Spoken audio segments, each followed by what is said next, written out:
Forfosa Change Consulting channel, where you can find latest sharing of change management best practices to guide you on your change journey. Subscribe and like us to stay tuned for new updates.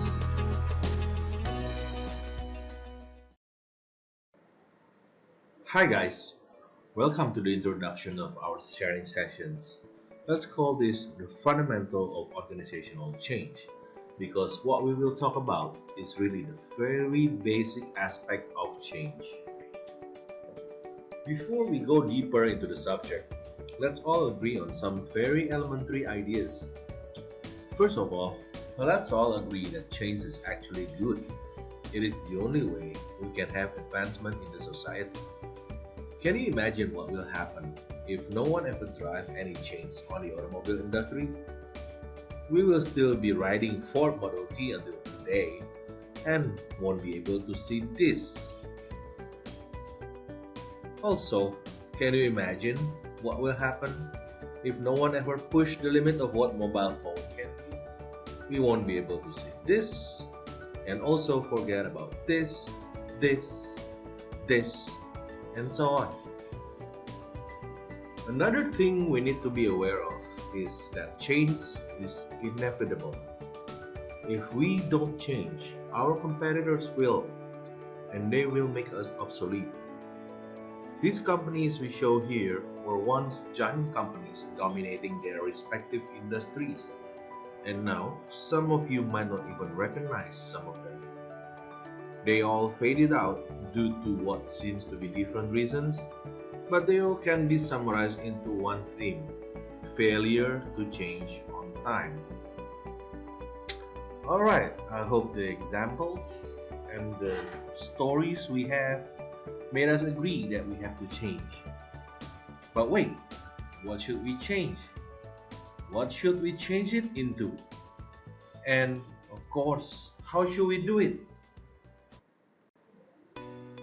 Sometimes we are not even sure on what we need to change in organization. Things seems to be running normally. But wait, what is normal? Being stuck in traffic for 8 hours a day might seem normal to some of us, while on the other hand, being alone in a very big highway might seem normal to others. So, normal is actually a situation we define ourselves as such.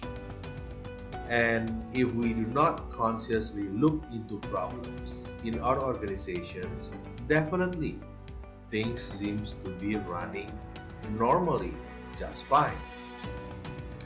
Therefore, the first thing we need to do prior to starting a change journey is identify our problems, challenge our normal.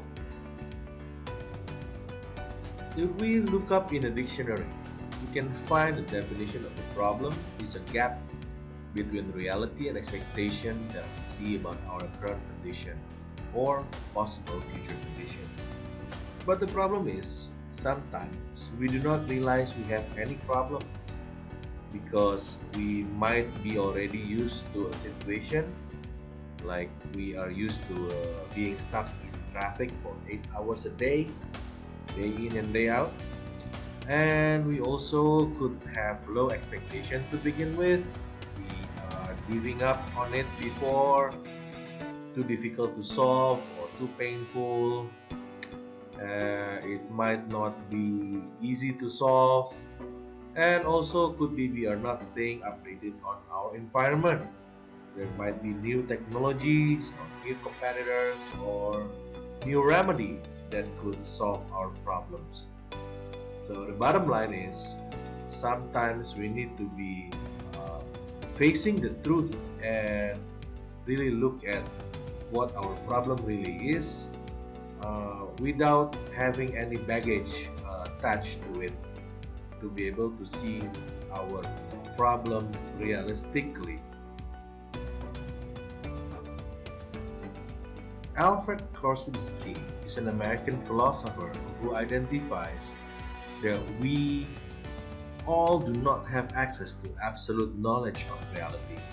What we have is merely a collection of samples of such knowledge, and then biased by our own experience. Here is an example of a map to illustrate this idea. First of all, this map does not show all the buildings and huts that actually exist along this road. Some of those hidden buildings might be the one we need to go to, and just by relying on this map, we cannot reach there. Also, there might be other roads connecting this area here that are not yet present when the map is created. Or maybe some of these roads have been closed already. So you see, therefore, this particular map cannot be taken as the absolute picture of this area and only a subset of the complete territory. This illustration is similar to the picture of the truth we have online. We only have a subset of the absolute truth of knowledge online. Therefore, to be able to find our problems truthfully, we need to be brutally honest about our situations, try to minimize our bias as one example. Also, we need to be aware that we do not have to have the answer yet. One scary thing about knowing our problems is the fact that sometimes the answer is not yet readily available. And it is fine. Just be aware that our problems will remain to be our problems, and we do not have to be afraid to identify our problems when we do not have the answer. Next, we need to be open-minded of all informations and all the facts around our situation and our conditions. And finally, we need to be humble and maybe generous because this might cost us. And we need to find a partner who can help us to see differently and uncover our problems together with us. Alright, now that we know how to identify our problems, we can work on identifying what needs to change and what it has to change into. The only thing that we need to talk about after identifying our problems is to actually figuring out how we can make the actual changes. This is where we introduce the House of Change that give a complete picture of critical elements in all change journey based on our 20 plus years of experience managing change that we need to understand and look after.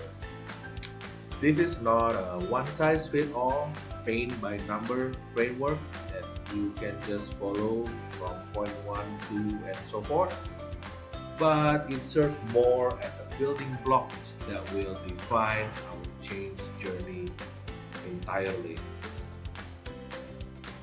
In order to describe this house of change in a level where we all can gain practical understanding from it, we will need a separate sharing session to talk about each of the pillars and the foundation. With that in mind, let's conclude this first session. Thank you very much for tuning in, and if you would like to stay in touch for future updates, please subscribe to the channel. Don't forget to like. See ya!